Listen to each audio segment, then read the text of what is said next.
সবাইকে good morning. কেমন আছেন সবাই? আমরা তো ভালোই আছি।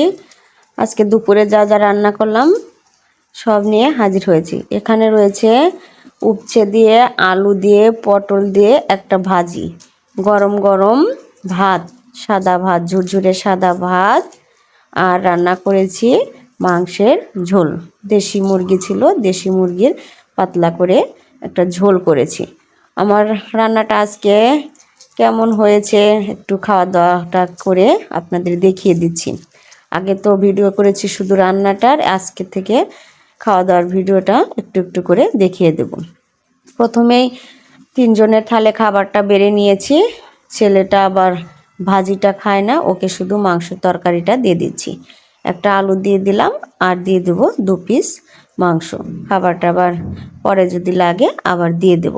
ভাজিটা একটুও খেতে চায় না, আমরা ভাজি দিয়ে খেয়ে তারপরে মাংসের ঝোলটা দিয়ে খাবো। প্রথমে আমি ভাজি দিয়ে খেয়ে নিচ্ছি। ভাজিটা কিন্তু দেখতে যেমন হয়েছে খেতেও দেখি কেমন লাগে। একটু মেখে নিয়ে মুখে দিয়ে দেখি, বাহ, খেতে ভালোই লাগবে বোধ হয়। আচ্ছা, খাবারটা খেয়ে দেখি কেমন হয়েছে। মুখে দিয়ে একবার দেখলাম, খুব ভালো হয়েছে খেতে।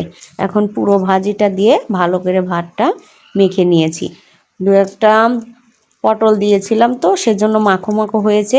আর করলার যে তিতা ভাবটা আছে, তিতা ভাবটা একটুও নেই, বেশ ভালো লাগছে খেতে। এখন আমি মাংস নিয়ে নিয়েছি, 1 পিস আলু আর 1 পিস মাংস নিয়ে দেখিয়ে দিচ্ছি আপনাদের। প্রথমে ভাতটা ঝোল দিয়ে মেখে নিয়েছি, মেখে নিয়ে আলুটা দিয়ে মাংসটা দিয়ে খেয়ে নিচ্ছি। মাংসটা খুব সুন্দরভাবে সিদ্ধ হয়েছে।